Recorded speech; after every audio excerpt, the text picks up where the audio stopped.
7 ways that could get them attention. According to the U.S. Department of Health and Human Services, there are 2 types of bullying.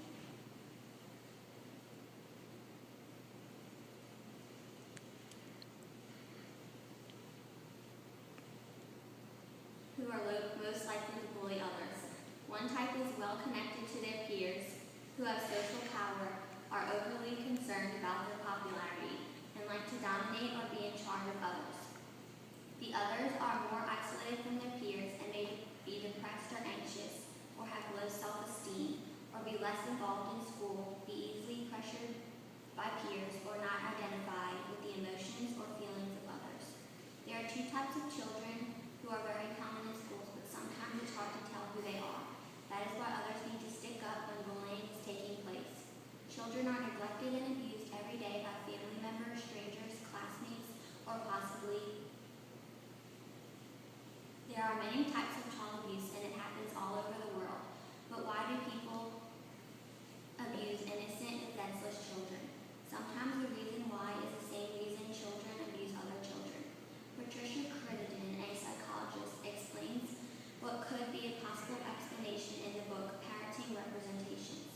Parents who miscontinue powerful forces as threatening both themselves and their children, thus responding with irrational protective measures to affect the perceived danger or relieve their fear. This explanation gives a different perspective on the outlook of child abuse by adults.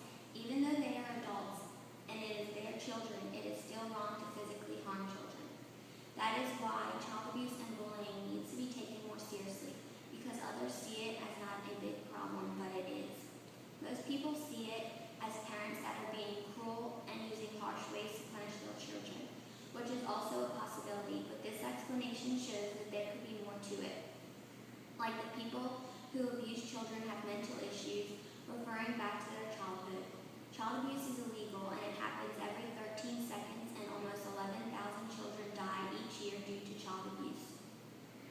When you think of child abuse, it's thinking of someone beating a child physically or emotionally. But in the point I'm trying to prove is that child abuse is linked and so close to bullying because of its effects on the children that it has. The difference is one is done to children, mostly by adults. The other is children hurting other children. Children are bullied every day in school, but their own peers, and a lot of times it ends up in children taking their lives. That is why bullying is a form of child abuse, because it is another person emotionally and mentally abusing someone else. This is why it is controversial.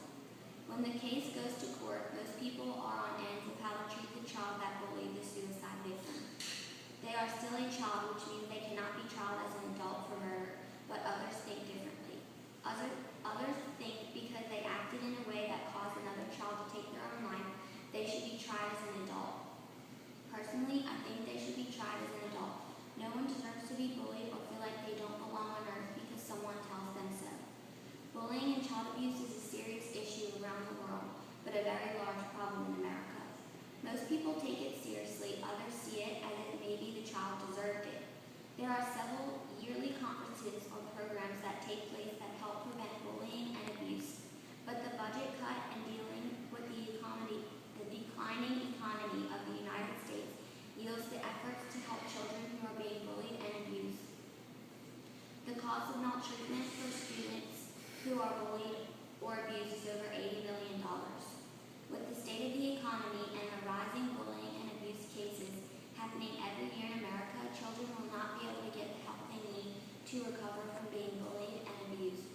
There has to be more ways for the government to stop these issues. A major way the government helps with bullying is social workers.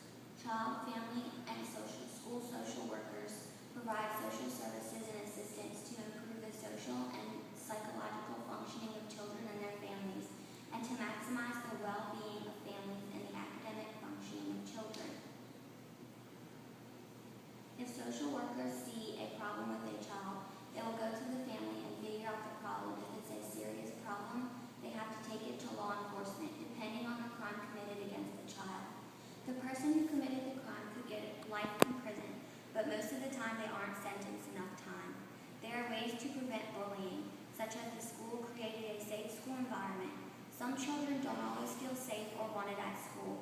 This should be changed in a lot of schools. Children are at school for more than half the year for 8 hours a day. The school should be a welcoming place where they feel loved and taken care of and out of harm's way. The school should also talk more to the children about the effects of bullying and why it's wrong and the consequences